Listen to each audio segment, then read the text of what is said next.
Oi, tudo bem? Meu nome é Maria Fidelis. O vídeo que você vai assistir agora é sobre o UX Journey. Fique super à vontade em deixar seu feedback aqui nos comentários.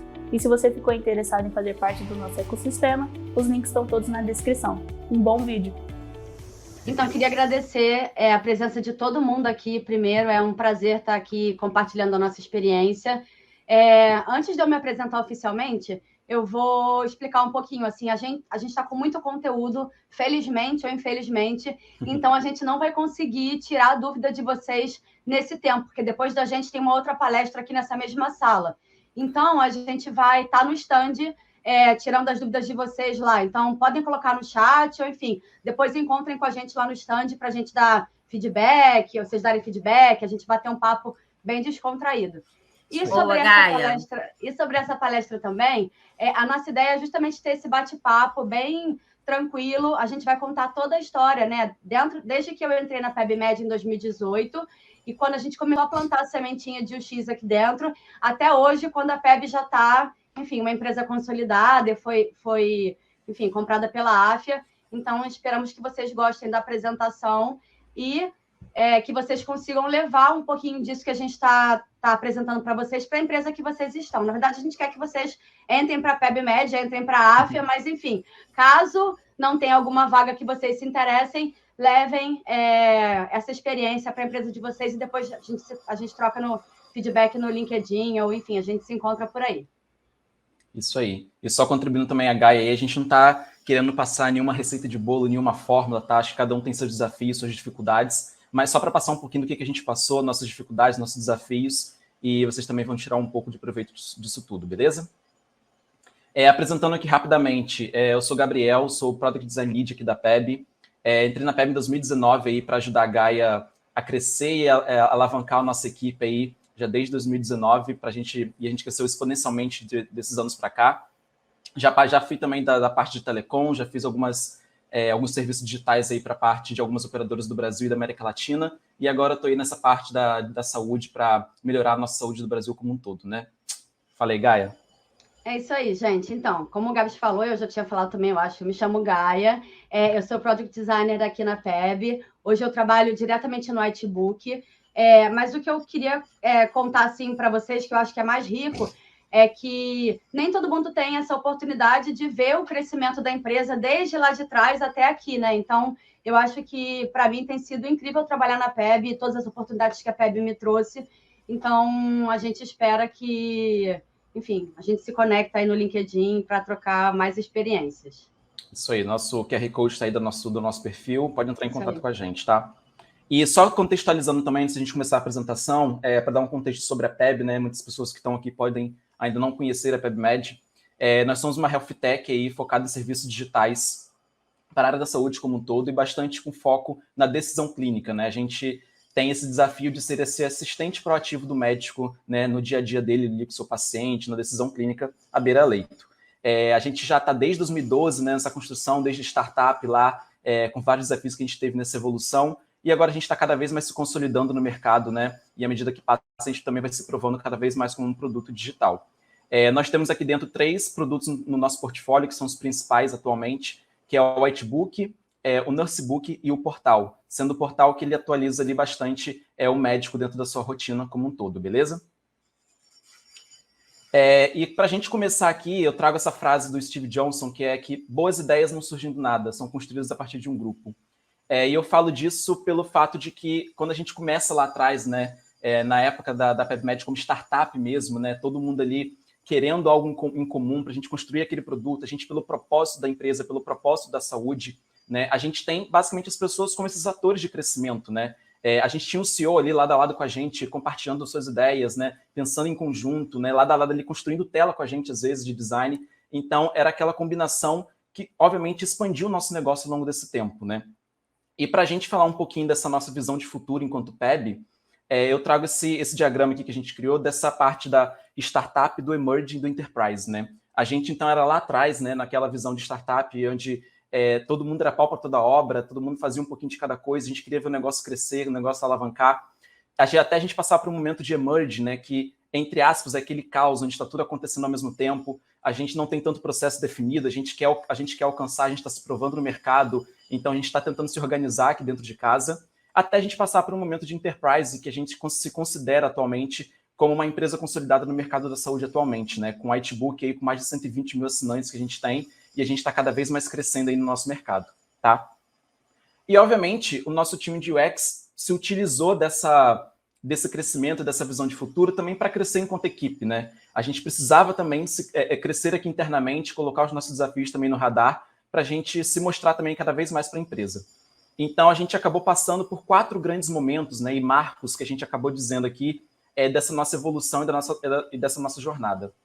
A gente teve um primeiro momento onde a gente conhece, né, e prepara o terreno onde a gente está pisando, a gente está começando a conhecer de fato o negócio que a gente está inserido, e a gente vai começando a entender o que a gente vai precisar fazer ali da nossa dinâmica, do dia a dia. A partir do momento que a gente já conhece e já preparou esse terreno que a gente está se ambientando, a gente entende que, de fato, o próximo passo é criar esses laços ao longo da jornada, né? Criar essas redes de apoio para a gente foi essencial, porque até lá atrás, basicamente uns 2 anos atrás, éramos só 3 pessoas, né? E a gente precisava ter essas outras áreas, essas outras pessoas ajudando a gente a crescer e dar essa força de crescimento também. Quando a gente tem esses laços ao longo da jornada, a gente começa a construir e a implementar minimamente alguns processos da área de UX que foram pertinentes para a gente se evoluir ao longo do tempo. E quando a gente já tem minimamente algum processo criado ali, que a gente já está se organizando aqui dentro de casa, a gente precisa, de fato, escalar aquilo que a gente criou, né? Porque quando a gente escala, a gente está querendo cada vez mais otimização daquilo que a gente está fazendo, mais produtividade e, de fato, para a gente construir, né, um time de alta performance aqui dentro, que é o que a gente vem fazendo e vai fazer, né, de 2022 agora para frente, tá? Então, gente, é só um adendo naquele slide que o Gabi estava mostrando. Para a gente fez todo sentido essa organização e cada step desse, né? Desde que a PEB era uma startup até hoje. Então, seria legal se vocês entendessem onde é que vocês estão na empresa que vocês trabalham hoje, para vocês tentarem identificar o que a gente foi fazendo de cada processo em cada stepzinho desse. Isso fez sentido para a PEB, para a gente naquele momento, mas a gente acredita que isso pode também ajudar para outras empresas. Pode passar, amigo. Obrigada. Então, vamos lá. Aqui embaixo a gente tem a linha do tempo, e é importante para a gente poder ambientar vocês como que a gente estava naquele momento. Em 2018, tinha um designer só, e ele fazia tanto a parte de UX quanto a parte de visual. Foi exatamente quando eu entrei na PEB. Antes de mim tinha um outro designer, mas o escopo de trabalho dele era o mesmo. Então, o que acontecia? A gente não tinha uma área de produto consolidada. Tanto a área de produto quanto a área de tech, elas eram meio emboladas, assim, era uma coisa meio junta, assim, sabe? Não tinha tanta definição e divisão do que era produto e o que era tecnologia. E aí, em 2019, foi quando o Gabs entrou na minha vida, entrou na vida da PebMed, e nós viramos 3, né? Era eu, Gabriel e mais um designer.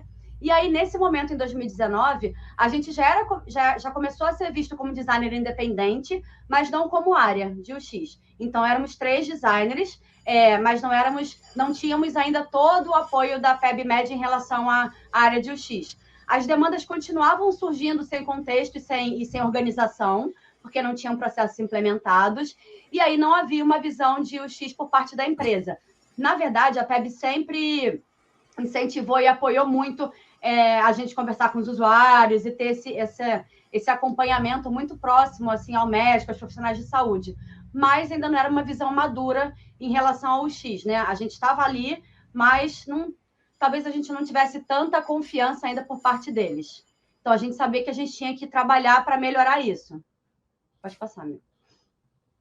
E aí, o que a gente começou a fazer para mudar esse cenário, né? A gente já estava com uma equipe lá de 3 pessoas e a gente começou a entender que a gente precisava, aos pouquinhos, ir colocando o nosso dedinho ali dentro, né? Mostrar o que a gente podia fazer, mostrar como que a gente podia contribuir, não só com a área de produto, mas também com a PebMed como um todo.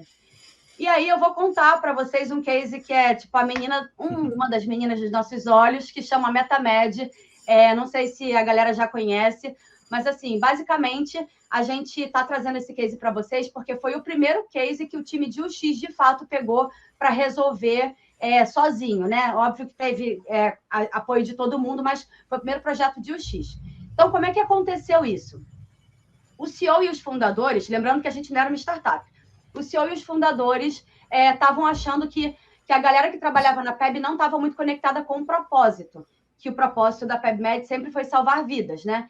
E aí eles estavam achando que estava todo mundo trabalhando muito, mas que era necessário se reconectar com o propósito da empresa como um todo. Então, eles estavam propondo essa MetaMed. O que era isso? A reconexão da galera entre si, né? O senso de comunidade e aproximar o usuário, quem de fato estava lá desenvolvendo os produtos, né? E aí, esse projeto em si foi chamado de MetaMed. E em que consistia isso?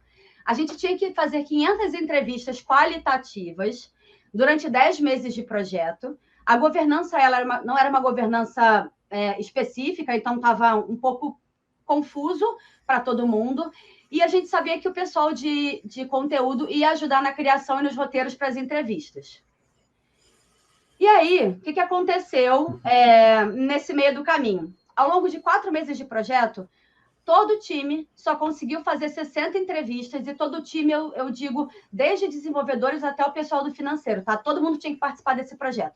A gente só tinha conseguido fazer 60 entrevistas, o pessoal não estava entendendo direito quem podia tirar dúvida, ou como é que seria, como é que eles estavam se sentindo meio perdidos, como é que entrava em contato com os usuários e tal. Então, estava tendo um baixo engajamento e baixo entendimento do que de fato era essa proposta. Ou seja, o sucesso da MetaMed não sairia se a gente não repensasse nesse projeto.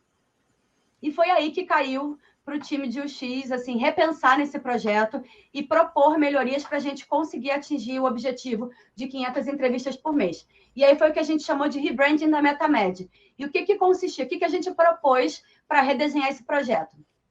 Primeiro, a gente o X ia ser o owner do projeto, né? Então a gente ia ser ponto focal. Então todo mundo ia saber quem estaria ali para tirar dúvida. A gente também começou a padronizar as mensagens, a dar mais contexto para a galera que não tinha muito esse como é que fala? Essa visão de pesquisa com o usuário, né? Exatamente, essa visão de pesquisa com o usuário. A gente propôs premiações semanais, ou seja, tinha um ranking, né, toda semana. Então, quem conseguisse fazer mais entrevistas ganharia um bônus, ganharia um prêmio. Então, isso a gente foi fazendo a galera engajar cada vez mais. Esse bônus de final de ano, né, a PEB tinha um bônus, mas o bônus ele foi atrelado a essa MetaMed. Então, batendo a meta de 500 entrevistas, dispararia o gatilho do bônus. E talvez o mais legal que a gente estava propondo todos esses insumos que foram encontrados ao longo dessas entrevistas, todos esses insights que o pessoal foi tirando, ia ser usado para ajudar a construir a visão estratégica de produto e da empresa para 2020, que era o ano seguinte. Então, a gente queria propor de não só a galera se unir com o propósito da empresa, mas sim a gente também ter insumo para poder fazer a visão, para poder construir uma visão estratégica mais assertiva em cima das dores dos usuários. Isso aí. E aí, aqui é nossa cerejinha do bolo. A gente conseguiu, ao longo desse rebranding todo, né? Foram 3 meses de rebranding, e em 3 meses a gente conseguiu bater as 480 entrevistas. A galera ficou super engajada. A gente fez dinâmica semanal, então, para ajudar na consolidação desses dados, a gente juntava todo mundo numa sala às sextas-feiras, bem descontraído, com cervejinha. E aí botava post-it nas paredes, fizemos matriz CSD para a gente poder, cada um poder dizer o que aprendeu na entrevista naquele dia ou naquela semana. Então, isso foi fazendo a galera ficar cada vez mais engajada. E o X, como owner, fez a gente ter cada vez mais visibilidade da empresa, né? Assim, então, eles entenderam... Pode passar, amigo. Então, a empresa entendeu que a gente podia contribuir cada vez mais, né, com processos, organizações e dinâmicas de cocriação. Então, aqui a gente colocou só para ilustrar uma fotinho da dinâmica semanal que a gente fazia, que o pessoal ficava realmente animado. E o outro foi o hackathon final, que foi uma tarde toda no final do ano, no final de todo esse projeto, para o pessoal pensar em todas as dores que eles ouviram ao longo do ano e pensar em como que a gente poderia melhorar ou sanar essas dores, né? Pensando sempre dentro do contexto médico, de saúde. E aí a gente trouxe uma frase aqui do Jeff Bezos, né, que é o fundador da Amazon, que ele fala que justamente o que é perigoso é não evoluir. Então, assim, naquele momento, a gente não sabia direito como é que a gente ia implementar tudo isso, mas a gente tinha muita vontade a gente já tinha plantado a sementinha de UX aqui dentro e tinha que começar a regar essa sementinha para isso não se perder ao longo de todo o processo. Então, assim, a gente estava sem saber, estava com medo, mas vai com medo mesmo. Assim, o perigoso é a gente estagnar e não tá, e se manter no lugar que a gente está. Isso aí. E contribuindo também que a Gaia trouxe aí, acho que a gente tinha que evoluir e a gente acho que começa a entrar na próxima etapa, né? Que eu acabei mostrando lá atrás. Eu acho que começar a criar os laços foi começar o início da nossa etapa, da próxima etapa de crescimento da nossa equipe, né? Então, parece muito óbvio eu trazer aqui PM e UX como par, né? Mas, de fato, naquele momento não estava acontecendo de forma tão enraizada a maneira que a gente queria essa relação que ficasse cada vez mais próxima, né? Então, a gente entendeu que em 2020, o nosso próximo passo era isso. Vamos nos unir com o PM, porque ele também já tinha as dores dele de crescimento, de colocar o produto no ar, de pensar na estratégia. Estava todo mundo ali nesse mar de conflitos e de novas coisas que estava acontecendo também. Então, vamos entender, beleza, PM não delega, né? Acho que a gente tem que entender que o PM e o UX são par. Então, vamos ajudar o PM também a pensar nessa estratégia da empresa como um todo e do produto que a gente está inserido, né? Então, o que a gente fez com essa junção desses dois profissionais foi justamente de pensar nessa estratégia em conjunto, que foi essencial para a gente desenvolver soluções cada vez mais assertivas, né, do nosso contexto que a gente estava inserido naquele momento. A gente começou também a ter checkpoints de produtos recorrentes, que foi importante para a gente começar a ver os projetos que a gente estava construindo, o caminho que a gente estava direcionando o negócio também.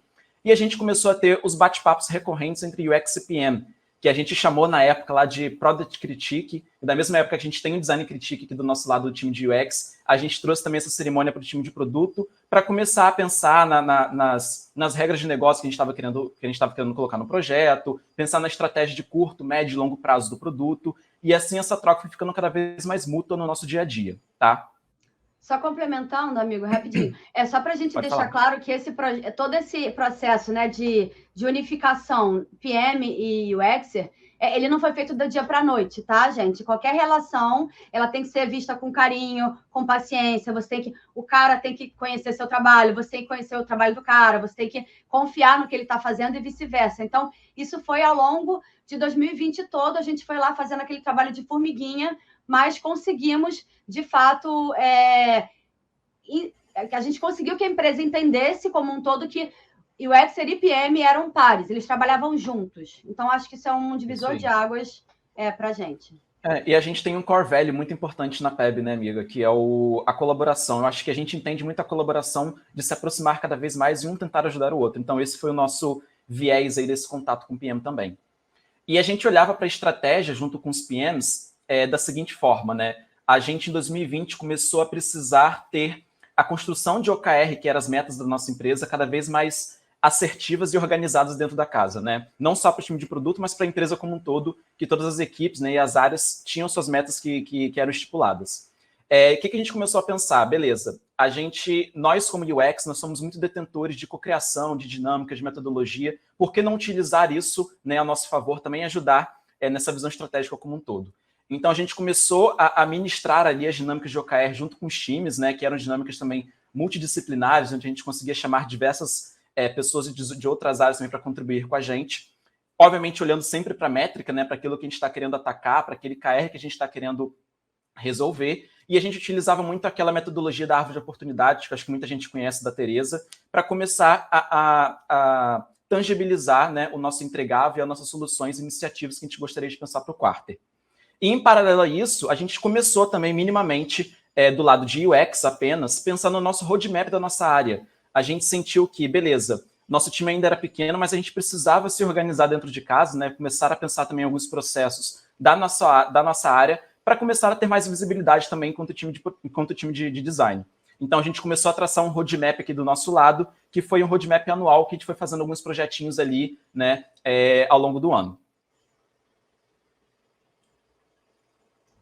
E aí, a PebMed deixa de ser uma startup e ela começa a ganhar mais corpo. Em meados de 2020 foi quando a AFIA comprou a PEB e comprou algumas outras startups para a gente virar, né, construir esse braço da AFIA Digital. E aí, a PEB estava caminhando, a AFIA tinha comprado a gente, então a gente tinha que azeitar esses processos muito bem. e o time de UX precisava crescer junto disso, né? Precisava entender o que estava acontecendo, mas a gente sabia que a gente tinha que evoluir. Então, assim, qual era o cenário que a gente estava? Em 2021, a gente tinha um monte de colaboradores novos, mais desafios, os processos estavam indefinidos e tinha uma nova estrutura de produto acontecendo. A gente não estava acostumado a ser separado por tribo e squad antes. Então, agora, nesse momento, a gente começa a ser dividido dessa forma e tudo isso a gente entendia que era uma dor de crescimento. Era necessário a gente passar por tudo isso para a gente conseguir atingir, talvez, uma calmaria lá na frente. Mas tudo isso tinha que ser passado e tinha que ser olhado com muito cuidado, para a gente não pular uma etapa e depois isso dar problema lá na frente. Isso aí. E, basicamente, o que a gente fez em relação a isso? A gente já tinha lá atrás, beleza, a gente já tinha construído minimamente um roadmap lá, uma V0, que a gente estava tentando estudar a melhor maneira da gente colocar isso. Foi a nossa alternativa, né, de começar a colocar novos projetos da área de UX no radar também. E a gente pensou, cara, vamos revisitar esse roadmap que a gente fez, vamos repensar ele de uma outra forma, né, para a gente conseguir ganhar mais tração naquilo que a gente estava querendo fazer. Então, a gente revisitou todos aqueles projetos que a gente já tinha encabeçado, já tinha começado a criar, e beleza, vamos dividir esse roadmap de forma anualmente, novamente, que eu acho que é o melhor cenário para a gente, do que ficar fazendo projetos, né, no quarter ali. A gente pode fazer isso com mais calma ao longo de todo o ano. A gente fez esse roadmap, né, construído a várias mãos. A gente entendeu que o time de UX não necessariamente precisava fazer projetos só de UX. A gente poderia ajudar a empresa como um todo a evoluir em alguns outros processos, né? Então, só para vocês terem uma ideia, do nosso roadmap que a gente acabou fazendo no ano passado, saiu um projeto de análise de skill gap, por exemplo, que a gente tinha iniciado na nossa área, mas foi comum para toda a empresa posteriormente, né? Saiu o nosso Design System, saiu o Conselho de Usuários, que é um projeto que também é nosso de UX, mas toda a empresa também se beneficia também com esse contato. Então, a gente entendeu que a gente precisava construir coisas que seriam benéficas para toda a empresa, tá? E, obviamente, a gente fez projetos cada vez mais amplos, mas também direcionados para o negócio que a gente estava querendo atacar. E com esse projeto também, e com esse roadmap também estruturado, a gente conseguiu ter, de fato, uma melhor priorização daquilo que a gente devia fazer do ponto de vista de produto, né? A gente está inserido dentro do time de produto, né? A gente tem as nossas demandas ali nas sprints, né? De produto, né? Das squads ali, mas a gente também conseguiu mostrar para o PM o valor que a gente tinha de desenvolver os nossos projetos. Então, a gente conseguia equilibrar, né? Fazer esse equilíbrio entre prioridade de UX e prioridade de produto também no nosso dia a dia. Só um adendo em relação a isso, gente, é que, assim, para a gente foi importante a gente fazer esse roadmap e esse roadmap não ser oficial, tá? Ele virou oficial, mas, assim, o V0 dele e o V1 a gente fez internamente para entender o que a gente precisava melhorar, como que a gente precisava estruturar os nossos projetos, porque se a gente já chegasse, por exemplo, com OKR de UX, talvez a gente não tivesse ainda o entendimento de como que a gente estava funcionando. Então, foi necessário a gente começar de pouquinho em pouquinho, fazendo o nosso roadmap, estruturando os projetos, pensando nas iniciativas e nas entregas, para quando for o caso da gente ter, né, um OKR de UX, a gente já ter isso bem mais... a gente já ter aprendido muita coisa, já implementar muita coisa que a gente aprendeu ao longo do processo. Isso aí, está maduro também ao longo do tempo, né? Isso aí.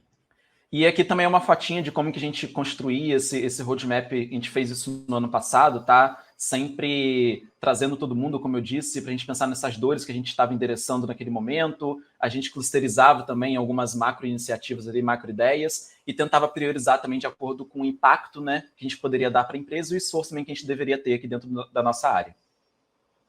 Mas beleza, eu acho que o roadmap não era a única coisa que a gente poderia fazer ali para começar a colocar alguns processos na nossa área, né? E como a Gaia disse, a gente veio aí de uma aquisição da AF em relação a gente, e o nosso time também começou a precisar crescer para começar a colocar esses desafios no radar, né?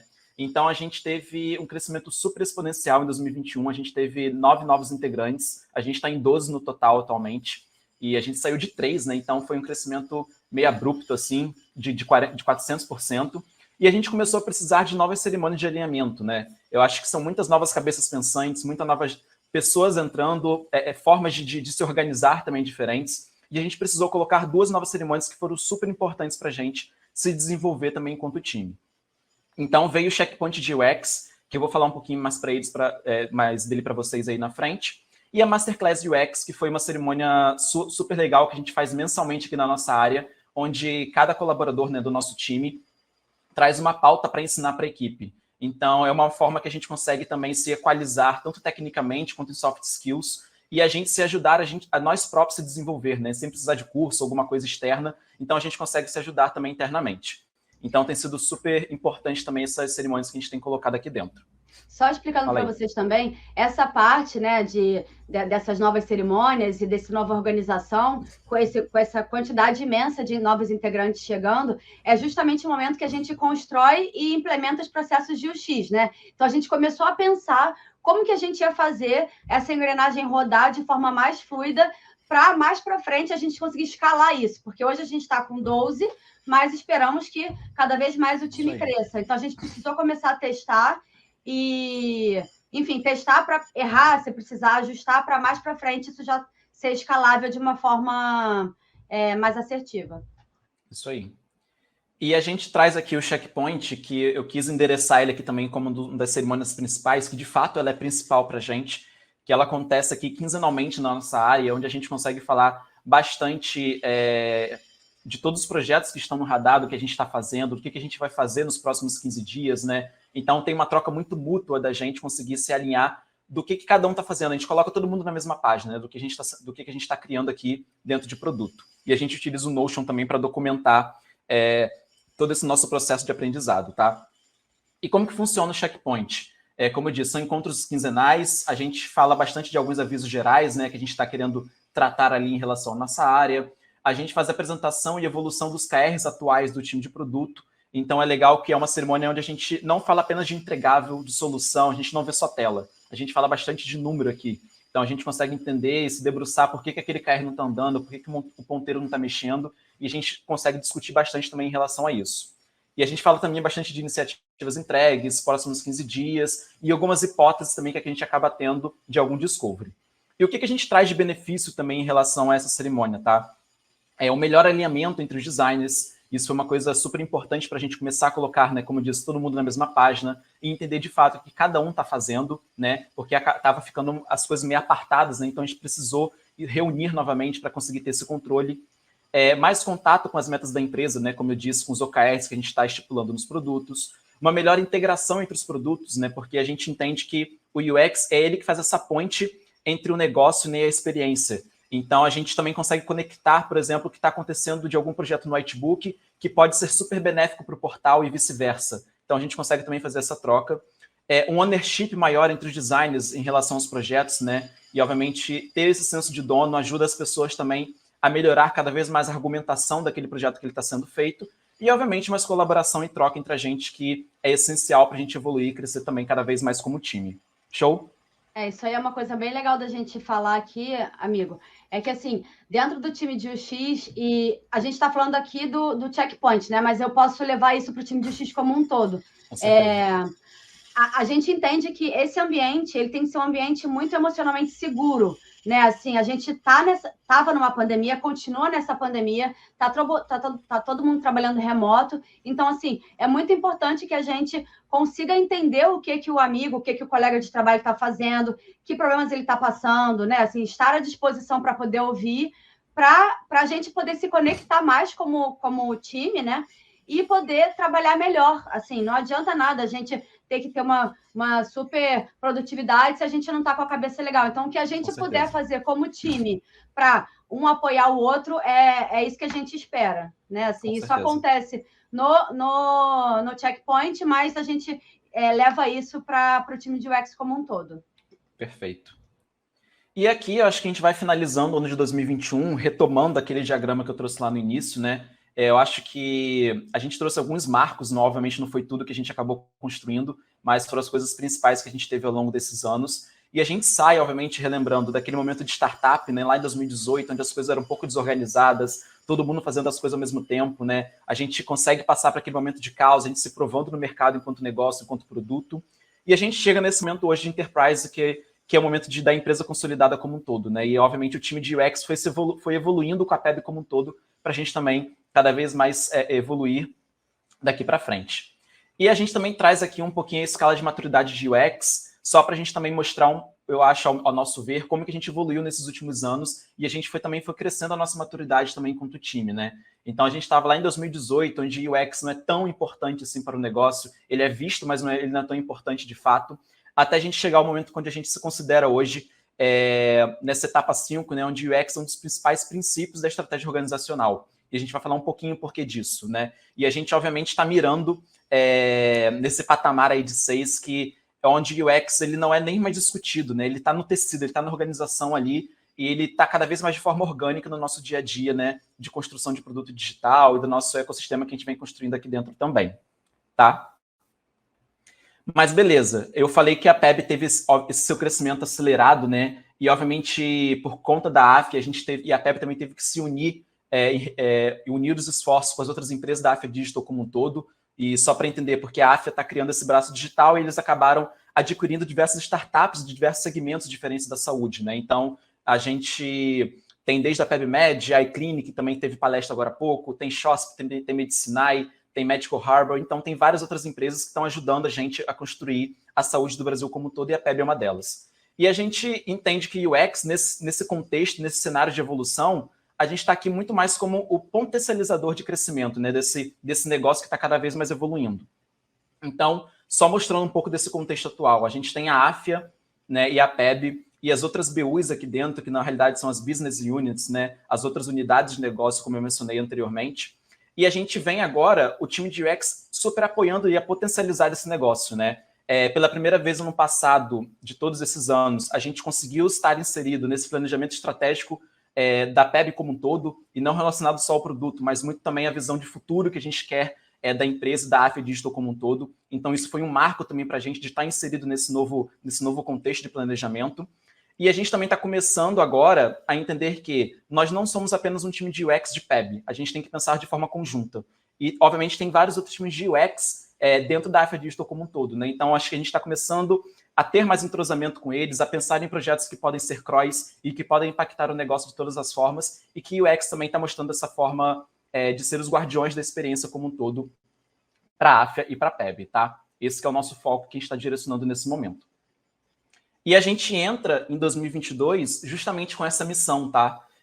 De trazer, de fato, essa inspiração e resolução de problemas para a AFIA Digital como um todo. Como eu disse, a gente não pode, acho, mais pensar só na PEB agora, tudo que a gente faz na PEB vai perpetuar para a AFIA como um todo. E a gente faz, obviamente, tudo aquilo que a gente vem construindo aqui dentro, não tem mais só um apelo estético, né, entre aspas, do design. A gente sabe que o apelo estético é super importante, a gente fideliza cliente, fideliza usuário, mas a gente está cada vez mais inserido nessa visão estratégica, né, e propondo experiências cada vez mais assertivas para os nossos usuários. Então, a gente sai dessa missão sendo, de fato, os guardiões da experiência que a gente está querendo ser dentro do nosso contexto de AFIA Digital, beleza? Mas, enfim, a gente está, obviamente, com vários desafios para começar a atuar, para começar a pensar aqui dentro. O nosso time também cresceu exponencialmente, mas está crescendo mais, tem mais coisa vindo por aí, a gente não sabe nem por onde começar. E, obviamente, o time está precisando se reorganizar aqui dentro, né? E o que a gente vai começar a fazer a partir desse ano? A gente está começando agora a se estruturar em 3 grandes pilares do conhecimento, tá? A gente tem uma visão de estratégia, que vai estar cuidando da parte tática e operacional do nosso dia a dia nos times, né, que dentro das tribos, das squads ali, com essa visão também de curto, médio e longo prazo ali, junto com os PMs, né, fazendo essa engrenagem, essa tração maior, né, essa força motora rodar. Paralelo a isso, a gente tem a nossa engrenagem de Research Ops, que vai dar insumo, né, tanto qualitativo quanto quantitativo, para a gente conseguir mexer essa engrenagem da estratégia, né, e que vai estar cuidando bastante dessa gestão de conhecimento da pesquisa que a gente tem internamente, ou seja, democratizar o acesso à pesquisa que a gente faz dentro do nosso time para a empresa como um todo. E a gente vai ter a nossa vertente de conhecimento de Design Ops, que vai ajudar a capacitar toda a nossa área, né, para evoluir cada vez mais em processos, e que vai estar cuidando do nosso Design System e também da parte de UX Write, né, de ter essa visão tanto estética quanto semântica do que a gente vem fazendo aqui dentro. Beleza? Só para um adendo, amigo.